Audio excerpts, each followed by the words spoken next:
morning, guys, and welcome to our last lesson from our free 4-day fat loss challenge. We hope you have really enjoyed it so far. Today I'm going to be covering factors that influence your fat loss success that aren't nutrition and training. So these are just some really commonly overlooked factors that will play a bigger role in the success of your fat loss than most people realise. There are two main ones that I'm going to cover. Come on. The spinning wheel of death. There we go. So the first one is stress. Now, it's not it's not a surprise that stress has a really negative impact on your body, but there is a little bit of science behind it, and it's not necessarily that stress makes you hold fat in certain areas. I hate seeing that, this is what a stress belly looks like. That's not true. Stress basically has such a damaging impact on your body because of what the hormone cortisol does in excessive amounts and how it basically impacts the body. So cortisol is the stress hormone. So when your stress levels are elevated, cortisol is a hormone that is increased as part of your fight or flight response, because basically stress is your body recognizing that you're in a situation that may require either you to fight or flight, and that is like a very primitive response that we've had in our bodies for since the dawn of time. And that's essentially what stress is. So you find yourself in a stressful situation, you either want to run away or you're like, no, I've got to sit and deal with it. Think of it like that. But it does impact you naturally have a certain base level of cortisol in your body, but as soon as that's elevated, it can impact several things. So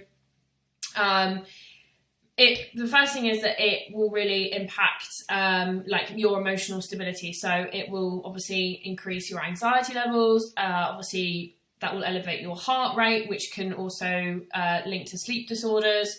It obviously being a hormone, if it's out of whack, then it will have a knock-on effect to your other hormones, which can then obviously create hormonal imbalances.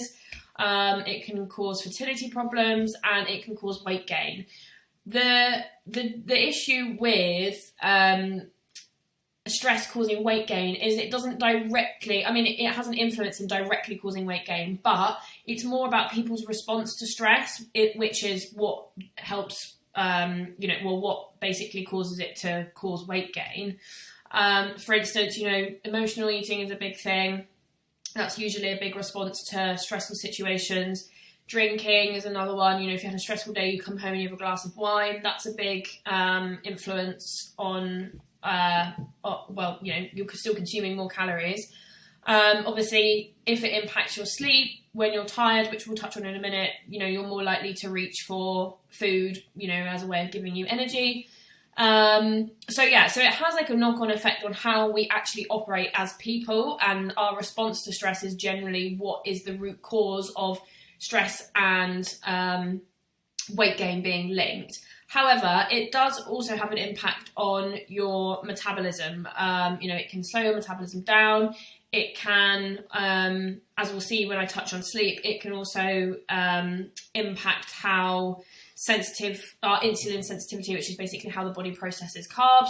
Does it turn it straight into energy or does it store it as fat? And that's basically how that can work. But stress is a really sneaky problem because you might not suspect that it's the root cause of what's causing you the problems, but sometimes it is. And I think generally, with my clients or with our clients in general, we're massive believers of, if something is going to cause you more stress than it's worth, for instance, if you are literally breaking your back to try and fit in that extra gym session, you're actually better off not doing it and actually taking the time to chill than you are to do the workout. And it's that saying that, getting stressed about whether you've eaten more food than you need to, or getting stressed about having a dessert with your meal out is worse for you than the actual dessert itself is.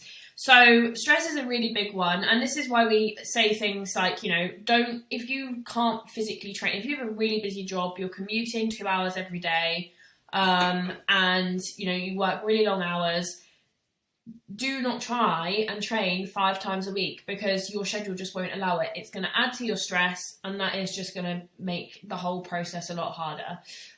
Pick a routine, pick a training routine, pick a nutritional routine that you can adhere to, that is actually going to add to your life rather than, take away from your life, if that makes sense. So yeah, stress is a really sneaky problem to tackle, because most of the time, people just overlook, oh, I'm just stressed at work. It's such a commonplace factor of life that people just completely overlook it, when actually, stress is such a massive part of, a fat loss progress, fat loss process success. And this is why one of the main things that we try and teach our clients is that learning when to take a step back, and that doesn't mean taking steps back in terms of reversing your progress, but actually removing yourself from a situation, or just rather than going ham all the time, just taking a step back and being no, I need to, refocus my priorities. I need to do this, that, and the other. Sometimes that is better, and that's why we always say things like holidays are really good, because it's going to give you, not just a break from, something like this, but also a break from life.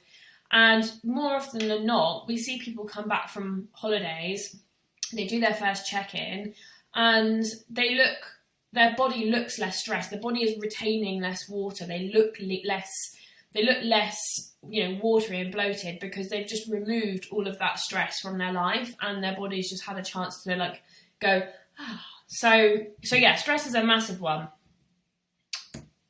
Sleep is the other thing. And this is probably, I would say, the most important part. Stress is very important, but sleep is so important. And sleep will directly have, poor sleep was actually classed as a toxin to your body. Getting improper sleep is actually classed as a toxin to the body, because of how it basically creates such an unhealthy relationship, unhealthy environment inside your body. So there was a study that actually suggested that you will see less fat loss progress on 6 or less hours sleep a day than you will if you were getting 7 to 8 hours sleep a night. So it has a direct impact. And again, like stress, it is the after effects of poor sleep and how we respond to poor sleep that generally is going to impact, our fat loss progress. So for instance, when we have had poor sleep, we've got less energy. That generally means increased hunger, less motivation to, do the things that you need to do, whether that's training or following a nutrition guide. Poor mood, increased anxiety, increased cortisol. Obviously, we've just spoken about what cortisol does to the body. And again, it will, your body, when you're asleep, sleep is when you recover. Your sleep is producing, human growth hormone to aid muscle growth. It is the chance that your body actually has to recover. And we know from, overtraining, if you overtrain, you will stop making gains because your body isn't getting sufficient chance to recover. And, we know that with training, rest and recovery is just as important as training hard. And the same theory applies to fat loss. Rest and recovery, i.e. sleep, is just as important to your progress as, training, nutrition, hydration, that kind of thing.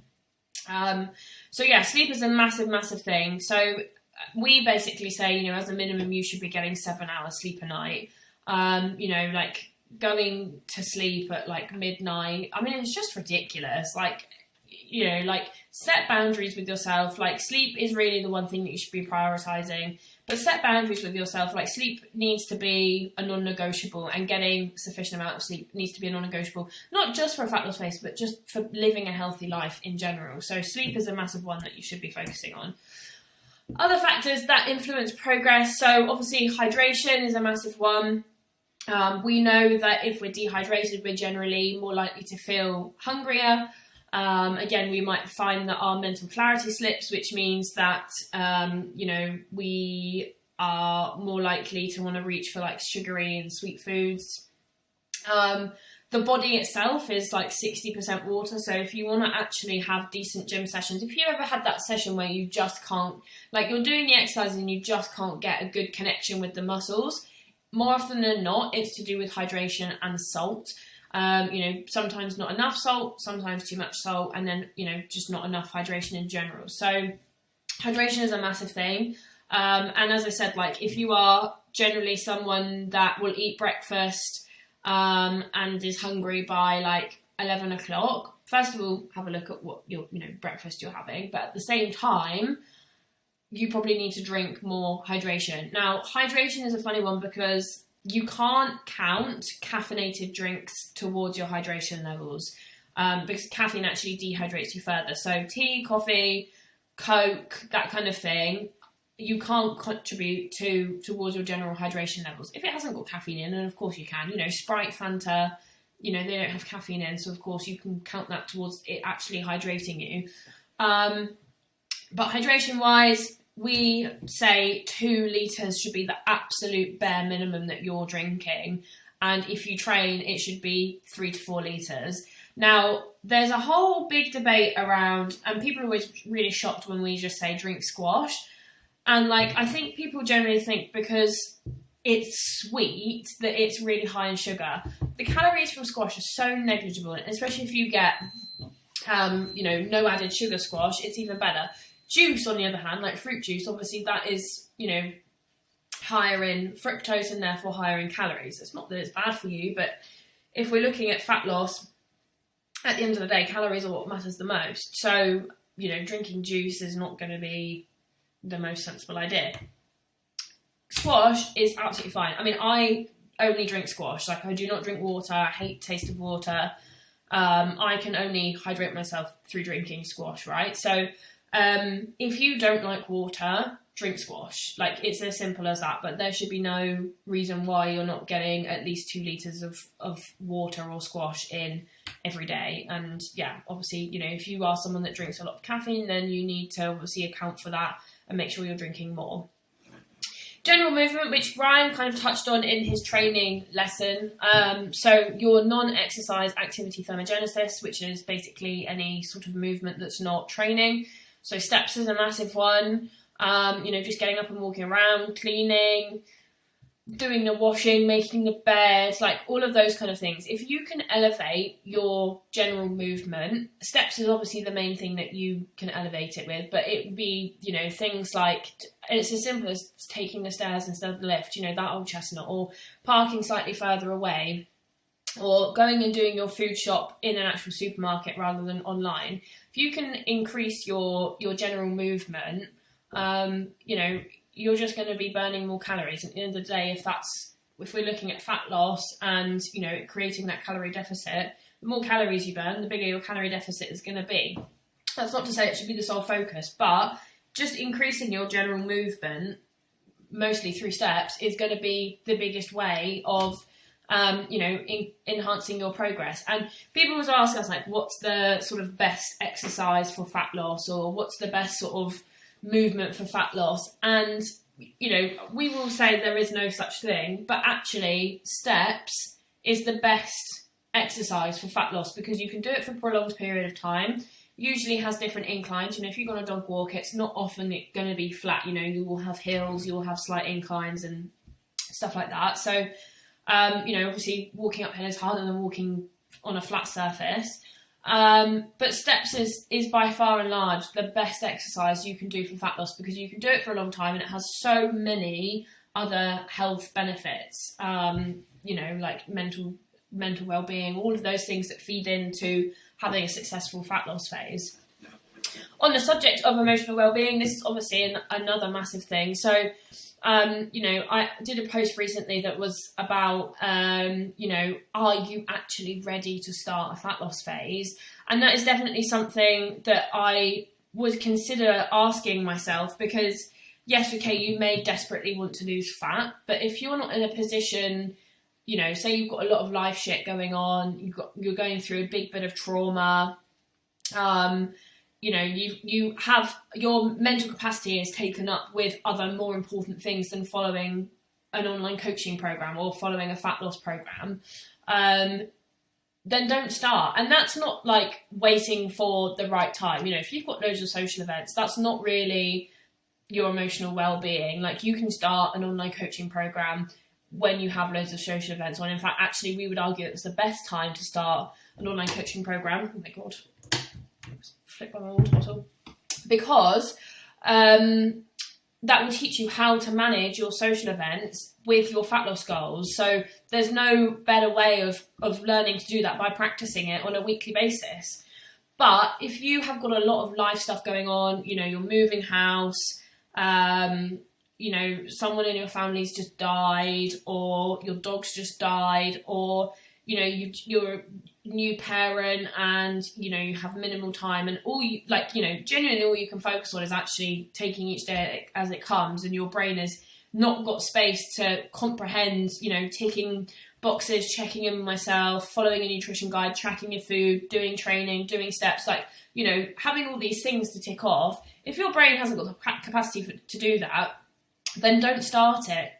Find a time when you can actually fathom following direction, or, you know, doing all of those extra little things that are, you know, required to have a fat loss phase. So that's a massive part. You know, if you are genuinely too busy and too stressed and you've got too much going on, there's no point in doing it, because you're just setting yourself up for failure. Another thing is support of others, and this is a really big thing actually that people really struggle with. Is, you know, say you start an online coaching program and your partner doesn't, and, you know, their eating habits aren't really in line with what you need to be doing to successfully do a fat loss phase. That support is actually, or not having that support, or having that sort of temptation constantly there, is really difficult. And, you know, more often than not, certainly, you know, I know my parents, when I did my bodybuilding prep, couldn't wrap their head around why I wanted to do that. And obviously that's a very extreme, like, example, but people don't understand. People say, oh, you can just have this, or oh, you can just have that, and they just provide that temptation, or they say unhelpful things like, you know, you don't need to do that, or you're fine as you are, or don't get too skinny, or don't get too muscular, or don't do this, don't do that. And that's really unhelpful, and that actually plays a really big part in you know, the success of your program. Like, and one way to tackle that really is just actually to say, look, thanks for your opinion, but actually it's causing me more stress than you think it is, and you know, I appreciate it's coming from a place of care, but actually you're making me feel like I'm taking steps backwards rather than steps forwards. And, you know, if you want to support me in what I'm doing, you know, please just don't comment on what I'm doing. And that is literally the easiest way of doing it. Or as soon as someone comments something, just shut them down straight away and just say, actually, you know, like, I don't really want to speak about this with you. You know, appreciate that you care for me, but, you know, I'm trying to do something for myself, and it would mean a lot to me actually if you just supported me by saying nothing. So yeah. And then the other thing finally is life balance, and balance is a really big factor that we, you know, actually really think that we do a good job of teaching people to do. But it is actually about finding balance, and there will always be times that you have to compromise on certain things when you're in a fat loss phase. That's not to say you can't do them, and that's not to say that you have to sacrifice anything at all. Like, we are, you know, our key ethos is that you don't have to sacrifice anything, but you will need to compromise, because if you carry on living in a way that you have been living, you know, before you start your fat loss phase, you're not going to make any progress, because it is the way you've been living pre-fat loss, starting your fat loss phase, that has got you to a point where you want to start a fat loss phase. So there will always be an element of compromise, and I think people are really open to accepting that. But there are also times when people actually think, well, I don't want to have to sacrifice anything, or I don't have to compromise on anything. Now, the way to view this is, again, using bodybuilders as an example. When a bodybuilder is doing a prep, they sacrifice everything. They don't go on any social events. You know, if they're going to eat out, they'll take their own food with them. You know, their main focuses are getting the best fat loss results, focusing on their training, hitting their macros and calories, you know, with 110% perfection, you know, 1 to the gram. doing their steps, doing their cardio, all of that kind of stuff. Now, the average person doesn't need to operate like that when they're in a fat loss phase, unless they have a really short time frame, unless they want to drop a stone in 8 weeks, they don't need to operate like that. But you also don't want to be at the other end of the spectrum where you think, well, I know I can balance my life. Because at the same time, yes, okay, there are always things that you can do to, try and account for meals out or bottomless brunches, stuff like that within your weekly calories. And we've given you some tools on how to do that. But at the same time, there will be times when actually you have to set some boundaries with yourself, and you have to say, actually, yes, but, or actually, no. And it's a really good skill to learn, setting boundaries with yourself. For instance, I've got a client, Beth, at the moment. She's amazing. And she, one of the biggest things she's learned is actually being able to say no, because she previously couldn't say no to social events, even when she didn't really want to go, because she used to get such big FOMO. Now, she's a really healthy social life. She socialises once or twice a week. But she picks and chooses what she socialises for. If someone's like, oh, do you want to go to the pub? She'll say yes, but her compromise is that she's not going to drink, or she'll have a shandy, or she'll have a really low calorie drink that she can track, and she'll just have one, and she'll just set some boundaries with it. Or if it's actually, a random spur of the moment Wednesday pub session, and, she's got something going on the weekend, she's actually very good now at saying, do you know what, I've got some stuff on at the weekend, I would rather not sacrifice some of my food, to have a drink when this opportunity will arise, probably again in a couple of weeks. So having that and making sure you're having a balance, a balance is, especially in a fat loss phase, kind of like the 80-20 approach to 20%, calorie dense foods and 80% sort of whole nutritious foods. You want to have 20% socializing and 80%, on plan, as they say, or, following your following your goals or doing things. Thank you. No. Ludwig's trying to get involved. So you want to have that 80-20 balance, but it needs to be a balance. You need to be saying yes when you want to, but at the same time, you need to be honest with yourself and either saying no or saying yes, but. Yes, but is a really powerful tool. Yes, but these are my conditions. So yes, I will come out, but I'm not going to drink. Or yes, but I'm going to make a healthier decision of my meal out. I'm going to, have a steak and new potatoes instead of chips.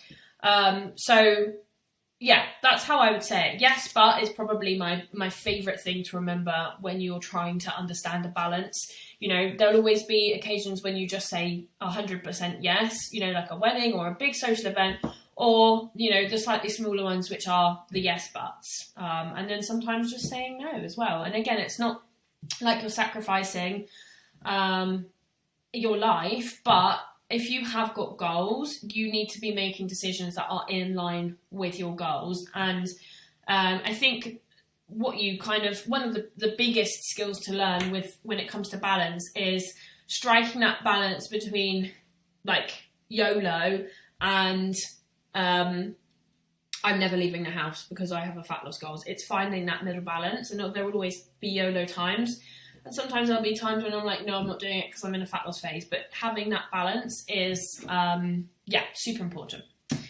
So, the mission for this week, assess your life. Set yourself some goals based on areas that you think you need some improvement in order to maximise your fat loss progress. Now, these can be goals like, I need to sleep more, I could do more steps, I need to hydrate more, I need to take more time for myself. Maybe it's starting journaling, maybe it's starting meditation, maybe it's saying yes to, one less takeaway, or compromising what you have for a takeaway, or socializing one day less a week, or using Sunday to, prep yourself for the week ahead. Stick them below. I want to see all of your goals. I want to hear about them. And then, if you want to add a little summary of your life, then we can obviously suggest some other individual goals for you. But yeah, put your goals in the comment box, and, read everyone else's goals, take some inspiration from it. and let other people see your goals as well, because they might be able to take some inspiration from it as well. But yeah, stick your goals in there. And then what I'd really love is if you can obviously start sending us some proof of you doing those goals. Start tagging us on Instagram to show us, for extra accountability of you achieving those goals, like whether it's journaling, doing more steps, smashing the hydration, that kind of thing. So yeah, I hope you have enjoyed today's lesson. Hope you've enjoyed this whole course, and stay tuned because we have got another video coming tonight. And of course, if we get any questions in the Q&A box, which I'll link below, then we're going to do, we'll answer all of those questions in tonight's video as well. So get your questions in. So yeah, and thank you so much for joining us.